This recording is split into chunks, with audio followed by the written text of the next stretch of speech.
بسم اللہ الرحمن الرحیم۔ نبی صلی اللہ علیہ وسلم کی سیرت چل رہی تھی، اس میں بتایا تھا کہ نبی علیہ السلام کو اللہ تبارک و تعالی نے یتیم پیدا فرمایا۔ جب آپ اس دنیا میں تشریف لائے اس وقت آپ یتیم تھے، چونکہ آپ یتیمی کے درد کو سمجھتے تھے، اور نبی علیہ السلام ویسے ہی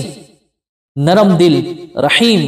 اس لیے نبی صلی اللہ علیہ وسلم نے یتیموں کے بارے میں جو فضیلت بیان فرمائی، اس سے پہلے بتایا تھا نبی علیہ السلام نے فرمایا انا وکافل الیتیم کہاتین، کہ میں اور یتیم کی پرورش کرنے والا وہ ایسا ہے، جنت میں ایسے ہوں گے، کل قیامت میں ایسے ہوں گے۔ اور دوسری حدیث میں نبی صلی اللہ علیہ وسلم فرماتے ہیں کہ جو یتیم کے سر پر شفقت کا ہاتھ رکھے گا، جو یتیم کے سر پر شفقت کا ہاتھ رکھے، اس یتیم کے سر پر جتنے بال ہوں گے، ہر بال کے بدلے اللہ تبارک و تعالی اسے ایک نیکی عطا فرمائیں گے۔ اتنا بڑا ثواب! جب یتیم کے سر پر شفقت کا ہاتھ رکھنے پر یہ ثواب ہے تو یتیم کی مدد کرنے پر کتنا ثواب دیا جائے گا۔ بہرحال نبی صلی اللہ علیہ وسلم کی عمر 6 سال ہوئی، آپ کی والدہ نے ارادہ کیا، آپ کی والدہ حضرت آمنہ، انہوں نے ارادہ کیا کہ حضرت عبداللہ کی قبر کی زیارت کے لیے جائیں، جو کہ مدینہ منورہ میں تھی، اور آپ کی والدہ مکہ مکرمہ میں رہتی تھی۔ تو انہوں نے اللہ کے نبی علیہ السلام کو، جو کہ چھوٹے سے بچے تھے، آپ کو ساتھ لیا، اور ایک باندی ام ایمن اس کو ساتھ لیا۔ یہ لوگ چلے، مدینہ منورہ پہنچے، والد کے قبر کی زیارت کی۔ پھر جب واپس تشریف لا رہے تھے،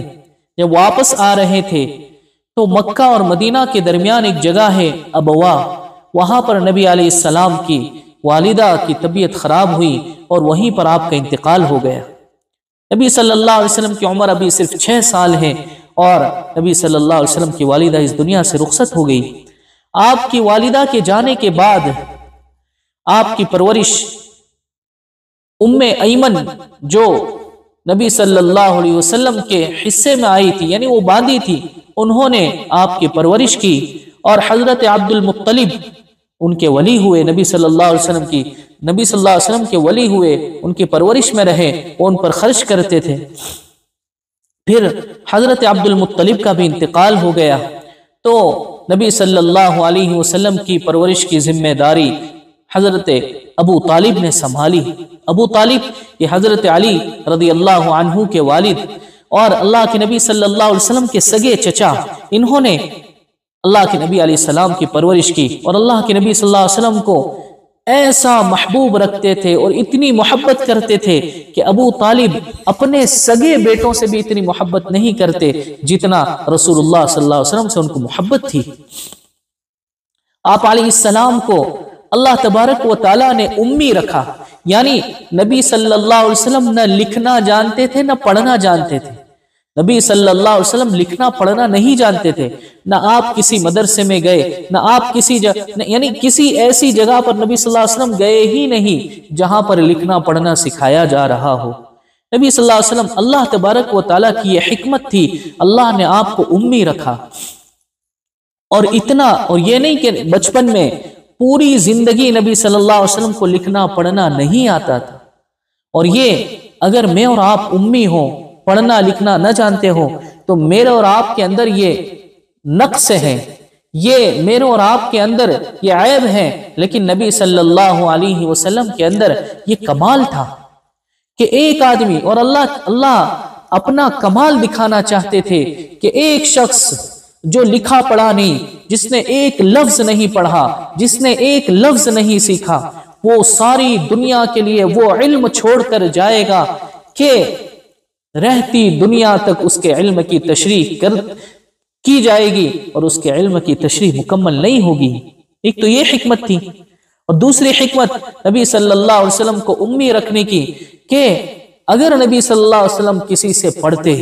نبی صلی اللہ علیہ وسلم علم حاصل کرتے تو ظاہر سی بات ہے آپ کا کوئی نہ کوئی استاذ ہوتا۔ آدمی کتنا بھی بڑا بن جائے لیکن استاذ کے سامنے وہ چھوٹا ہی ہے، کبھی بھی اس کا استاذ اس کے سامنے آئے اس کو جھکنا ہوگا،